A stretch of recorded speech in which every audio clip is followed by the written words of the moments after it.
Press conference इस सिलसिले में कर रहा हूँ। पहले मैं अपना परिचय और मैं अपनी जानकारी देना चाह रहा हूँ आप लोगों को कि मैं मोर्चा सदस्यता अभियान गोरखपुर क्षेत्र के सह प्रमुख की जिम्मेदारी मुझको मिली है।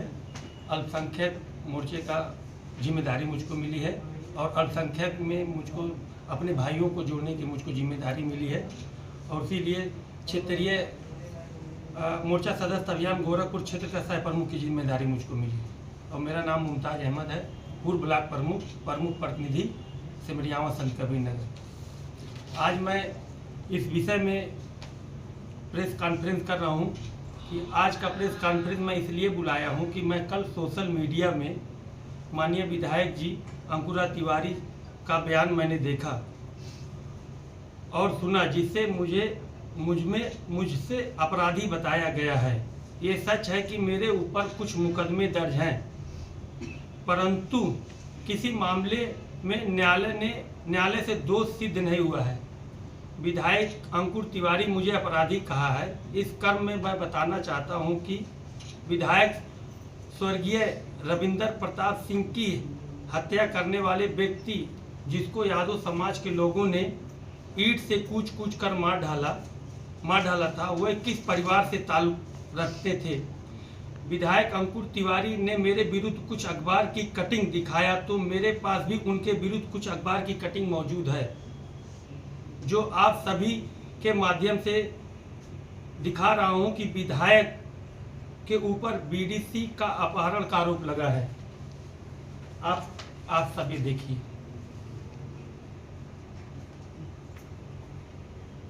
और मैं एक मुसलमान हूं। भारतीय जनता पार्टी संघ परिवार वर्षों से इस बात के लिए प्रयत्न कर रहा था कि अयोध्या में प्रभु श्री राम के भव्य मंदिर का निर्माण हो।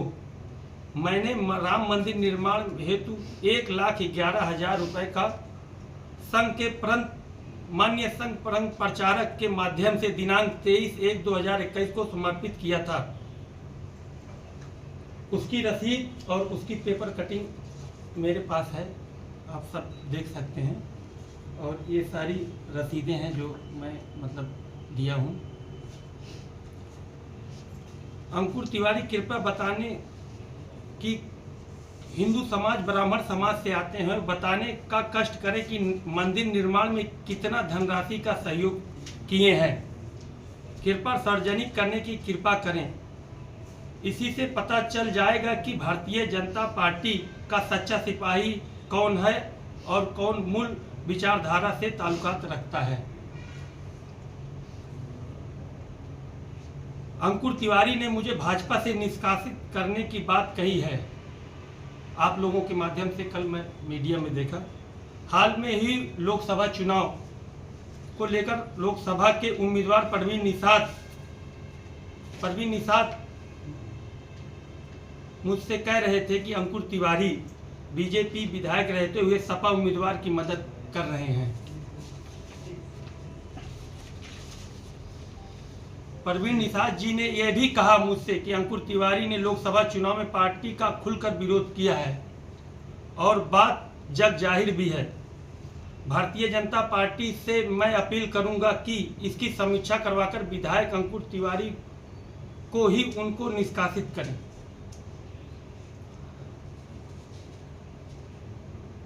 अब रही बात 11 तारीख की बैठक को साफ तौर पर कहना चाहता हूं कि अगर मुझे इस बात का जरा सा भी आभास होता कि विधायक अंकुर तिवारी गुंडाई के दम पर बैठक को बाधित करेंगे, तो मैं भी पूरी तैयारी के साथ जाता।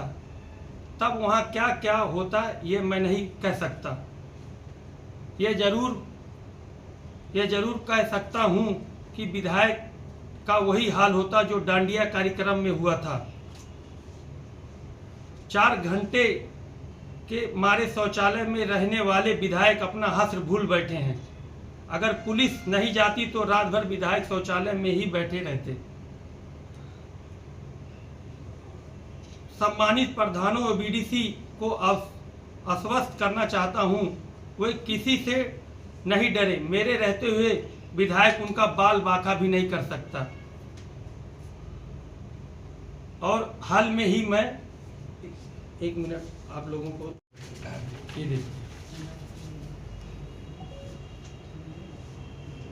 20/8/2024 को मैं विधायक निधि पूर्वांचल निधि जो इनकी आती है 3 साल के उनके कार्यकाल की मैं जांच की अवस्था में जो काम ये किए हैं, जो जितना जितना इनका फर्जीवाड़ा है, मैं जांच के प्रक्रिया में मैं मांगा हूं। अगर जांच में प्रक्रिया में ये नहीं मुझको यहाँ से इनकी वो नहीं मिलती है तो मैं हाई कोर्ट से इनकी और से जाँच करवाऊँगा। कितना कितना गबन कितना कितना ये क्या किए हैं मेरे पास। अभी मैं हफ्ते भर के बाद फिर मैं प्रेस करूँगा, क्योंकि इनकी आधी अधूरी अभी मुझको जो इनका कार्यकाल में जितना फराड और गबन का वो हुआ है ये सब अभी मेरे पास निकला हुआ है। इसकी मैं दिखा रहा हूँ आप लोगों को। और मैं अभी हफ्ते भर के बाद और पीसी करूँगा। इनका काला कार्य जो है वो मैं सब उजागर करूँगा। ये विधायक निधि पीडब्ल्यूडी सिंचाई विभाग में अन्य विभागों में जो भारी कमीशन खोरी टेंडर का मैनेजमेंट खेल चल रहा है, जो चलवा रहा है, उसका जल्द ही पर्दाफाश होगा। क्योंकि इनका पोल खुलने के लिए मैंने जन सूचना अधिनियम 2005 अंतर्गत सूचना मांग लिया है, इसीलिए और ये तिलतिला गए हैं। इनको जानकारी हो गई, ये कह रहे हैं मैं विकास विकास विकास के नाम पे ये कह रहे हैं। इनका पूरे 3 साल कार्यकाल में इनका कहीं कुछ विकास दिखाई दे रहा है? लूट खरोच और लोगों को धमकाना, लोगों को प्रताड़ित करना, चाहे वो नगर पालिका हुआ, चाहे खलीलाबाद ब्लॉक हुआ, चाहे मेरा ब्लॉक हुआ। मैं और एक बात और आप लोगों से बात बताना चाह रहा हूँ आप लोगों के सामने भाई, कि तमाम एमपी विधायक आए और कितने के बच्चे सड़क पर आज भीख मांग रहे हैं। मेरा भी वक्त आएगा, ईंट का जवाब मैं पत्थर से जरूर दूंगा। और मैं आप लोगों को और एक बात और बताना चाह रहा हूँ कि मेरे पास मोबाइल में रख दो, मेरे पास इनके कारनामों की ऑडियो है जो ये बता रहे हैं कि मैं इतना सच्चा हूँ। आप ये ऑडियो सुनिए कि किस तरह एक बुजुर्ग माता को मेरे गाली दे रहे हैं। और एक मिनट भाई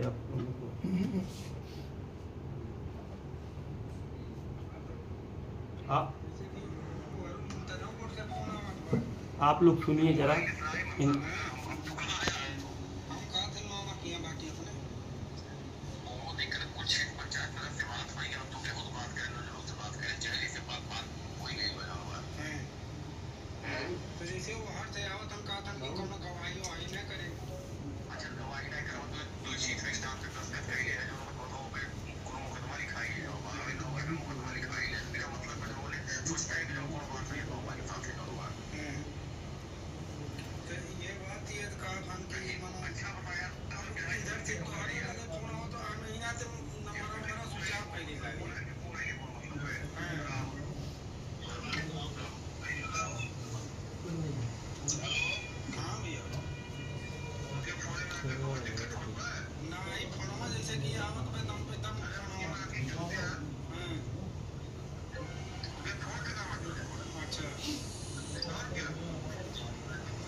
अब ये सुन लिए। और इनकी एक रिकॉर्डिंग और है।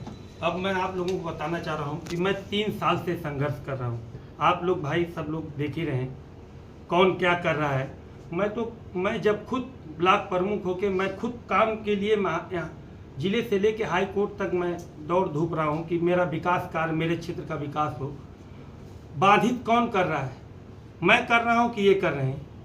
और ये 11 तारीख को मीटिंग में, जिसको ये अपना प्रतिनिधि बता के कह रहे थे कि हम ये हमारा प्रतिनिधि है, ये जाएगा, वो बहुजन समाज पार्टी का, उसके पिताजी 3 बार चुनाव लड़ चुके हैं और ये इनका प्रतिनिधि कैसे हो सकता है?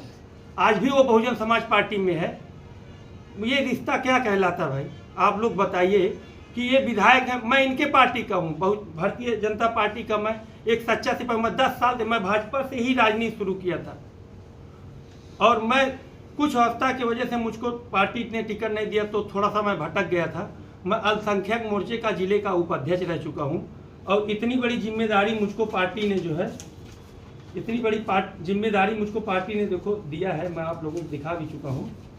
और ये कह रहे हैं ये, और जिसको ये भेजे थे प्रतिनिधि बना के, अब आप देखिए मुझको इतनी बड़ी पार्टी ने मुझको सदस्यता अभियान के तहत जो अपनी पार्टी की वो चल रही है, इतना बड़ा पद मुझको दिया है, तो पार्टी का मैं हूँ कि वो है। अब वो अपने प्रतिनिधि बना के उनको भेजे हैं, बताइए वो बहुजन समाज पार्टी का वो है और उसको प्रतिनिधि कैसे भाजपा के एमएलए कैसे प्रतिनिधि बना के भेज सकते हैं? और उनको इतना ज्ञान नहीं है कि किसी भी प्रतिनिधि की गणपूर्ति में मतलब उनकी कोरम में उनकी दस्तखत नहीं चलती है। और उनको मालूम हो गया था कि मेरे पास प्रधान और क्षेत्र पंचायत सदस्य मिला के 105 की संख्या है, जिसमें मैं 60 लोगों को अंदर, आप लोग देखें किस तरह से गुंडई किए, गेट पे आके किस तरह से मेरे लोगों को प्रताड़ित किए। और मैं आप लोगों को बता दूं कि मेरे ब्लॉक के कुछ कर्मचारी ऐसे भी हैं जो मतलब अपने कर्मचारी से हट के जो है राजनीति के उसमें आके, उनके दबाव में आके, ये 4 तारीख को ये ब्लॉक पे गए और ये सब टीए और सेक्रेटरी लोगों की मीटिंग लिए कि 11 तारीख की जो मेरी मीटिंग है वो किसी तरह से पूर्ण नहीं होनी चाहिए, भंग होनी चाहिए। ये सब साच है। मगर अब भाई कहीं ना कहीं, अब भाई आप लोग जान ही रहे हैं किस तरह कैसा दबाव है, किस तरह नहीं है। मगर मैं कहना चाहूँगा है कि आप लोग के माध्यम से कि आप लोग देखिए, जो सही है वो आप लोग कहिए और वो लिखिए। मेरे कहने का मतलब यही है। बाकी आप लोग सारी चीज़ देखिए। 1 हफ्ते के बाद इनका सारा ब्यौरा लेके मैं आप लोगों से फिर प्रेस कॉन्फ्रेंस किसी जगह मैं मिलूँगा।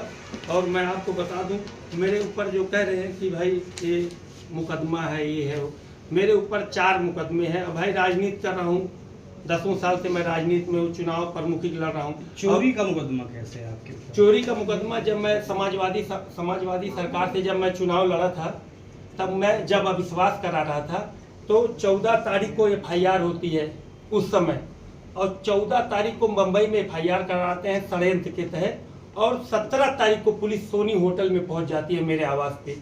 ऐसा इतना फास्ट और इतना जल्दी, और जो कि जब मुझको यहाँ से मतलब जब मुझको जानकारी होती, मैं खुद आके यहाँ पूछता हूँ, सरेंडर करता हूँ। मैं कहता हूँ अगर मैं चोरी किया हूँ तो आप मुझको लेके चलिए। वहाँ मैं जाता हूँ, तुरंत मुझको एक से दूसरे दिन मुझको, जैसे मैं वहाँ पेश हुआ दूसरे दिन मुझको जब मैं 6 महीने से यहाँ संघर्ष कर रहा था, षड्यंत्र के तहत मुझको फंसाया गया था। ये चुनावी रंजिश थी और कुछ नहीं। और ये जो बता रहे हैं कि ये छिनैती और ये क्या बोलते हैं सरकारी ये करा है, जब इनके ऊपर भ्रष्टाचार का आरोप लगा था, जब ये PWD में 10% लेके ये मैनेजमेंट कर रहे थे, तब हमारे कुछ ब्लॉक के क्षेत्र पंचायत प्रधान और जनता जब इनके विरुद्ध वहाँ पे धरना दिए, तब ये मेरे ऊपर तब मुकदमा वो दर्ज हुआ था। इन्हीं के कहने पे फर्जी मुकदमा, जो कि मैं ब्लॉक पे था भी नहीं, मैं उस समय दिल्ली में था, अपना CDR हर चीज़ दिया। तब वो उस मुकदमे का जो लूटपाट का दिखाए थे कि रजिस्टर लूट ले गए, फाड़ ले गए, उस समय मैं दिल्ली था, मैं उनको दिखाया तो मुकदमा जो, मगर ST एक्ट उसमें एक कर्मचारी से दबाव बना के ST एक्ट दर्ज करा दिए थे। वो भी न्यायालय में चल रहा है, ज़्यादा से ज़्यादा 2-1 हफ्ते में वो भी समाप्त हो जाएगा। और इनको ये नहीं मालूम है कि चुनाव आचार संहिता में सारे नेताओं के ऊपर वो होता है कि मुकदमा दर्ज होता है, मगर ऐसा कुछ कोई मुकदमा नहीं है, सब निकलवा लें। और ये जब मैं ज्वाइनिंग, इस बार जब मेरी ज्वाइनिंग हो रही थी, तो ये माननीय प्रदेश अध्यक्ष जी के पास ये पूरा ब्यौरा लेके गए थे कि इसके ऊपर 10 मुकदमा है। ऐसा कोई मुकदमा एक भी दिखा दे कि जो मतलब आपराधिक मुकदमा में किसी की हत्या किया हूँ, किसी की जगह कब्जा किया हूँ, या किसी को अपहरण किया हूँ। इनके ऊपर तो देखिए साक्ष्य एकदम पूरा विधायक पर लगा, अपहरण और कर पीटने का आरोप इन्हीं का है। आप लोग देख लीजिए, पढ़ लीजिए। एक ही ने कई इनके ऊपर ऐसे हुए हैं और इनका काला चिट्ठा तो हफ्ते भर के बाद खुलेगा। और ये विधायक से पहले इनके पिताजी स्कूल टीचर हैं। इनके पास इतनी संपत्ति आ कहां से गई? 10-10 फॉर्च्यूनर लेके चल रहे हैं विधायक बनने के बाद। आखिर ये जनता को लूटे नहीं, कहां से इतनी फॉर्च्यूनर इनको आगे चल रहे हैं एकदम रोब झाड़ के? बताएं मुझको। मैं, मेरी माँ, मेरी वाइफ और मेरे घर में 9 क्षेत्र पंचायत सदस्य हैं। इस पंचायती चुनाव में मेरे परिवार के 9 क्षेत्र पंचायत सदस्य हैं। अगर हम लोग काम और वो नहीं किए होते, और मैं आज भी आप लोगों को बता दूं, मैं बहुत साधारण परिवार से आता हूं। मेरे पिताजी आज भी साइकिल पे फेरी का काम करते हैं। मैं किसी की चोरी चमारी बेईमानी मैं नहीं किया हूं। जो मुझको कह रहे हैं कि ये चोर है, बदमाश है, और ऐसी बिरादरी का नाम लेके जो मुझको कहते हैं, ये मतलब उनको चमार नाम लेके मुझको उपयोग किया जा रहा है कि ये वो है, इनके यहाँ जाता है, ऐसा है वैसा है। मगर सर उनका कहना है कि बैठक में केवल 60 सदस्य आए थे आपके पास, आप जबकि 200 सदस्य होते हैं। आपको मैं बता दूं सर कि वहाँ मीडिया के लोग थे, प्रशासन के लोग थे, बरजस्ती विधायक जी और विधायक जी के गुर्गों द्वारा वहाँ गुंडाई हुई। आप लोग स्वयं वीडियो चल रही है, आप लोग देखे होंगे। मेरे पास मेरे गाड़ी तोड़ के, मेरे गाड़ी को शीशा तोड़ के, मेरे गाड़ी रुकवा के, मेरे 2 गाड़ियों का 13 बीडीसी मेरे गाड़ी में से ले गए। 26 की संख्या में प्रधान थे बेचारे, वहाँ जो खड़े रह गए। इनके आने की वजह से, ये इनके कहने का मतलब है, ये फोन लगाते हैं, व्हाट्सएप कॉलिंग करते हैं लोगों को, अधिकारी को, प्रधानों को, बीडीसीओ को, कि कहीं कोई रिकॉर्ड न कर ले। ये करते हैं और उसके बाद उनको अनाज शनाज धमकी देते हैं कि तुम्हारी जांच करवा दूंगा, तुम्हारा खाता सीज करवा दूंगा। अरे मैं कहता हूँ ये कुछ नहीं करा पाएंगे। ये सिर्फ भक्ति है इनकी, कि आज तक मुझसे नहीं लड़ पाए। मैं तिनका आदमी, जो कि मैं इनके सामने बाल बराबर नहीं हूँ। मैं आज जो कुछ भी हूँ अपने बदौलत हूँ, अपने संघर्षों के बदौलत हूँ। मैं संघर्ष किया हूँ, ये पूरा जिला नहीं, ये पूरा उत्तर प्रदेश, पूर्वी उत्तर प्रदेश जानता है। और मैं बहुत छोटे से मामूली से परिवार का हूँ।